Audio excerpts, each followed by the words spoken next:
नमस्कार, मी पंजाब डक हवामान अभ्यासक मुक्काम पोस्ट गुगळी धामणगाव तालुका शिरूर जिल्हा परभणी. आज आहे 12 जून 2024. आजपासूनचा परत एक शेतकऱ्यासाठी अंदाज येत आहे.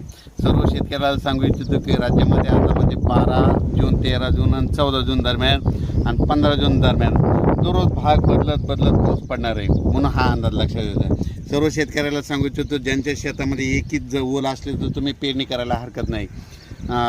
पेरणी करण्यासाठी चांगलं पोषक वातावरण, म्हणून हा अंदाज लक्षात घ्यायचा.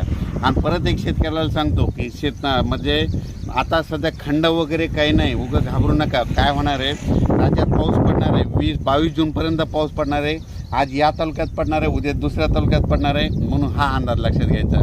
सर्व शेतकऱ्याला सांगितलं की राज्यामध्ये फक्त 15, 16 आणि 17 जून दरम्यान थोडी उघाड राहणार आहे, पण विदर्भात मात्र पाऊस पडणार आहे, म्हणून हा अंदाज लक्षात घ्यायचा. एकंदरीत राज्यात परिस्थिती बघितली तर राज्यामध्ये